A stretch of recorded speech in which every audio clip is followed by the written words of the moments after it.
রসশাস্ত্রে যে আসলে আমাকে কাকে আপন করতে হবে আমি সেটাই বুঝি না।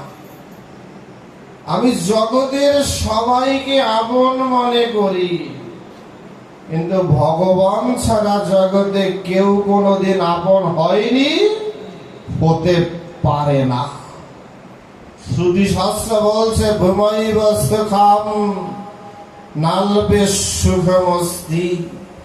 একমাত্র ভূমা অর্থাৎ পরম ব্রহ্মেই সুখ, নালবে সুখমস্তি, নতুবা কোথাও সুখ নেই। গীতা নাই এমন কোন হিন্দু পৃথিবীতে নাই। দুর্ভাগ্য, গীতায় শুধু তুলসী পাতাই দিয়ে গেলাম আর লাল সালুই পেঁচাই গেলাম। তো জিজ্ঞেস করলাম যে লাল কাপড় পরাই কেন, সাদা কাপড় পরাইলে কি গীতা রাগ করে? সাদা নীল কাপড় পরাইলে কি গীতা রাগ করে? তুলসী পাতা যে কয়টা দিতে হয় আর কোথায় দিতে হয় তাও জানে না।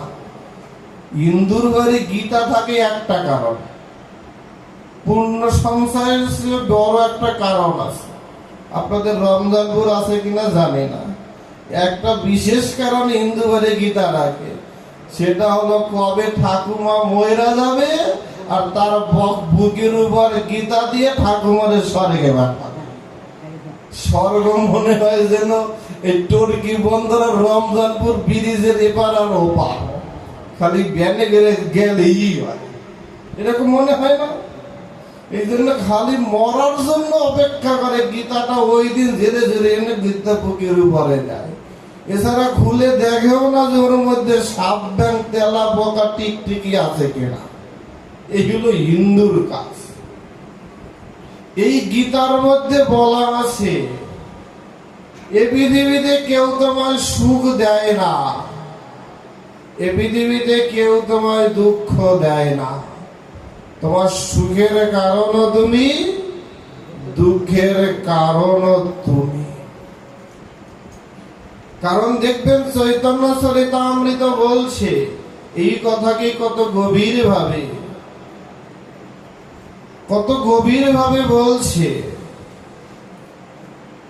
কৃষ্ণ বলি যেই জীব অনাদি বহির মুখ, অতএব মায়া দ্বারে দেয় সংসার দুঃখ। যে ভগবানকে ভুলে যায়, ভগবান তাকে সুখও দেয় না দুঃখও দেয় না, তাহলে সুখ দুঃখ দেয় কে? বলছে মায়া তারে দেয় সংসার দুঃখ।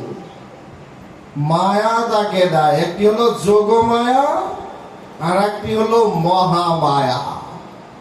যোগমায়া ভগবানের সাথে সম্বন্ধ তৈরি করে দেয়, আর মহামায়া ভগবানকে কাছ থেকে জীব যখন ভুলে যায় তখন মহামায়া তাকে দুঃখের দিয়ে বরণ করে নেয়।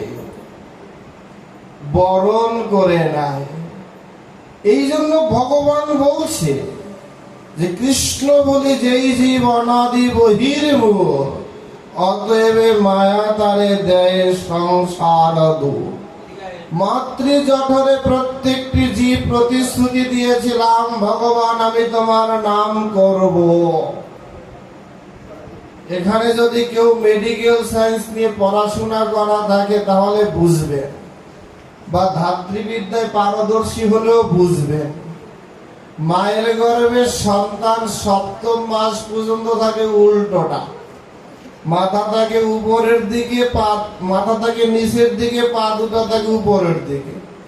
অন্ধকার প্রকোষ্ঠে বসে আত্মচিৎকার করে ভগবানের রাতুল চরণে, ভগবান।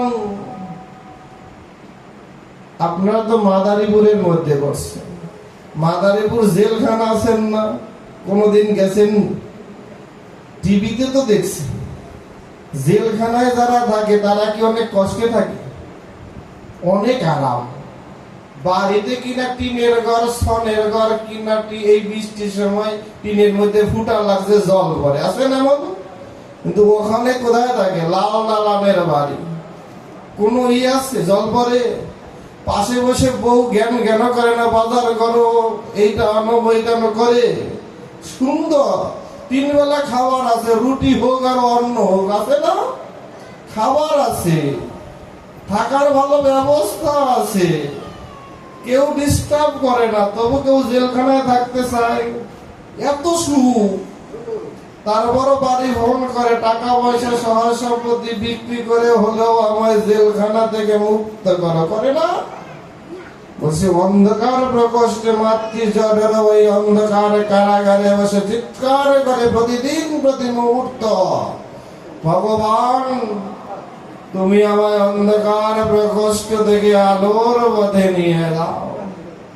ডাকতে ডাকতে আমার দয়াল নিধি ভগবান সপ্তম মাসে প্রত্যেকটি জীবের সাথে এসে মাতৃ জঠরে দর্শন দেয়। বলে আমি যে তোমায় পৃথিবীতে নিয়ে যাব, আমার কি লাভ? লাভ ছাড়া কেউ চলি? আমরা চলি। যেদিন মন্দিরে ভালো প্রসাদ হয় সেদিন ভক্ত বেশি হয়, যেদিন কম হয় আগে খবর নাই, তাহলে না গেলেও চলবে। লাভ ছাড়া কি চলি? সব জায়গায় হিসাব আছে। বলছে আমি যে তোমায় আলোর পথে নিয়ে যাব, আমার কি লাভ? ভগবান জীব বলছে ভগবান তুমি যা বলবা সব শুনবো। সেদিন একেবারে সব শুনি, কত ভালো ছেলে একেবারে। বলছে তুমি যা চাইবে, বলছে জগতের সবই তো আমার, তুমি আমায় কি দিবে? বলছে একটা জিনিস দিও, সেটা হলো পৃথিবী মন্ডলে গিয়ে যদি একটু হরিনাম করো, যদি একটু হরি কথা প্রচার করো, হরিনাম প্রচার করো, তাহলে আমি তোমায় আলোর পথে নিয়ে যেতে পারি। সেদিন বাধ্য হয়ে ভগবানের কাছে প্রতিশ্রুতি দেই, ভগবান যতক্ষণ দেহে প্রাণ আছে সদা সর্বদা তোমার নাম করব, তোমার নাম প্রচার করব। প্রতিশ্রুতি দেওয়ার সাথে সাথে ভগবান ঘুরিয়ে দেয়, পাটা নিচের দিকে, মাথাটা উপরের দিকে চলে যায় না? এভাবে পৃথিবীতে আসি, এসে দুর্ভাগ্য মোহমায়ার আবদ্ধ করে ভগবানকেই ভুলে যায়। যেদিন এসে মনে পড়ে সেদিন থেকে আমার আর বেলা নাই। যেদিন এসে মনে পড়ে এই পূর্ব স্মৃতির কথা। বাংলা সিনেমা আপনারা দেখছেন কিনা জানি না, দেখবেন ওই যে জসিম, আলমগীর বা শাবানা কবরের সিনেমা দেখলে বুঝবেন, একটা আঘাত পাইলে স্মৃতি নষ্ট হয়, আর একটা পাইলে আবার যদি ফিরে আসে, এরকম হয় না? বলছে আমাদের জীবনেও, ভক্ত জীবনেও ওই যে ভুলে যাই, মায়ায় বলে ছেলে মেয়ে বাবা মায়ের রূপ দেখে ভুলে যাই। তারপরে জীবনের সান্নাহকালীন সবাই এসে যখন সংসার আমায় লাথি মারে, সংসার আমায় পরিত্যাগ করে, সেদিন বলি ভগবান তুমি ছাড়া আমার আর কেহ নাই, আর কেহ নাই। সেদিন আমার সংসার লাথি না মারা পর্যন্ত আমার পূর্ব স্মৃতি ফিরে আসবে না। তাই তো ভক্ত জীবনে এত বেশি দুঃখ, কষ্ট, লাঞ্ছনা, গঞ্জনা, কারণ ভগবান ভক্তকে পরীক্ষা করে খাঁটি সোনায় পরিণত করে, আর যারা অভক্ত তাদেরকে আরো বেশি জগতের অর্ধবিত্ত সম্পত্তি দিয়ে পরিপূর্ণ করে রাখে, যাতে করে ভুলে থাকতেই পারে। ভক্ত জীবনে কষ্টকে স্বীকার করতে হয়।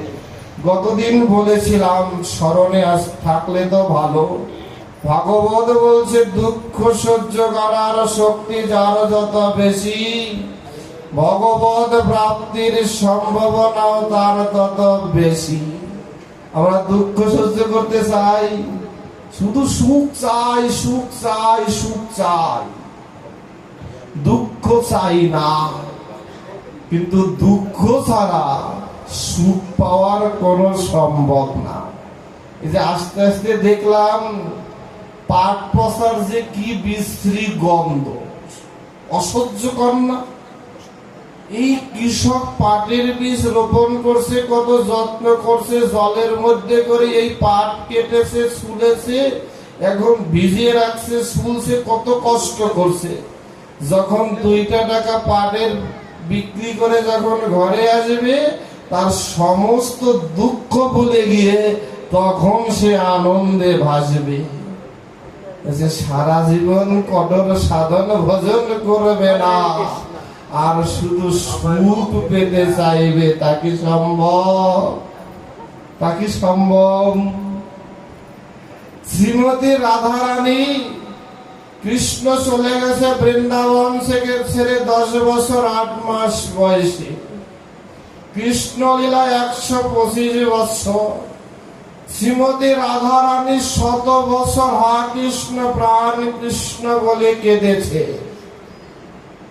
আমি আপনি কজন কয় বেলা কেঁদেছি? সব রাধার মতো হতে চাই। শ্রীমতী রাধারানীর কাদার চেয়েও বেশি কেঁদেছেন বিষ্ণুপ্রিয়া দেবী। বিষ্ণুপ্রিয়া দেবী জানতেন যে তার স্বামী মরে যায়নি, বিদেশে যায়নি, আশেপাশে আছে, জীবনে দেখা হবে না। সারাটা জীবন মহাপ্রভুর পাদুকা যুগলকে বক্ষে ধারণ করে শুধু হা গৌরাঙ্গ প্রাণ গৌরাঙ্গ বলে কেঁদে কেঁদে বুক ভাসিয়েছে। তারপরে গৌরাঙ্গ প্রিয়া হয়েছে। আমরা কতটুকু কেঁদেছি যে আমি ভগবান পাওয়ার যোগ্যতা রাখি। 5 পাস না করলে 6 কি ভর্তি হইতে দেয়?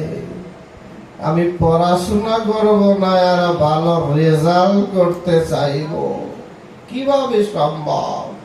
তাই ভগবান বলছে, এই ভগবানকে পেতে হলে, দুঃখকে বরণ করে নিতে হলে, চাই দুঃখকে লাঘব করতে হলে, চাই প্রেম ভক্তির চরণে আশ্রয় নেওয়া।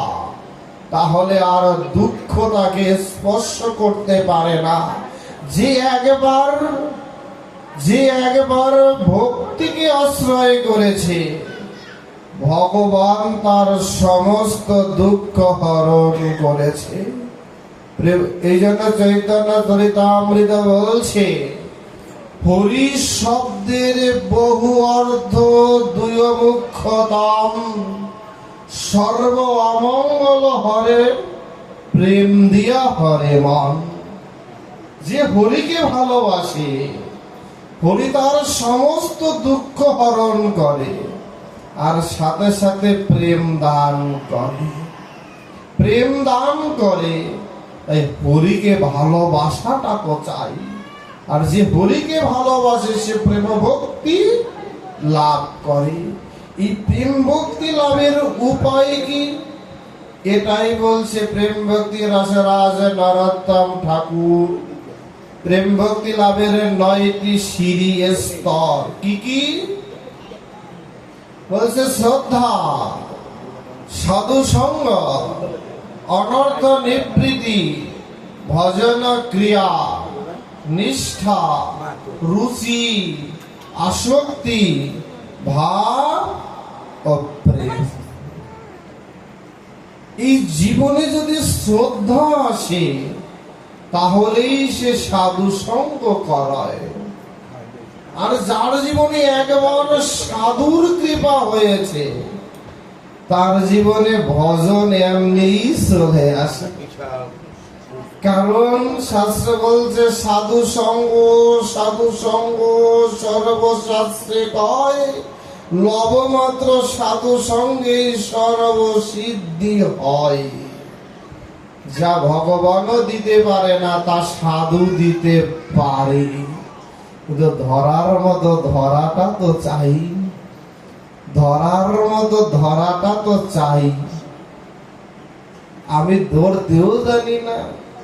সাধুদের কাছে গেলে দেখবেন সাধু সন্ন্যাসীরে পাইলেই কি বলি, কি চাই? বলে, সাধু বাবা মাজায় ব্যথা, আশীর্বাদ করেন, মাজা ব্যথাটা যেন ভালো হয়। সাধুর কাজ কি মাজায় ব্যথা সরানো? সাধু বাবা আশীর্বাদ করে যেন পরীক্ষাটা ভালো হয়। সাধুর কাজ কি পরীক্ষায় ভালো রেজাল্ট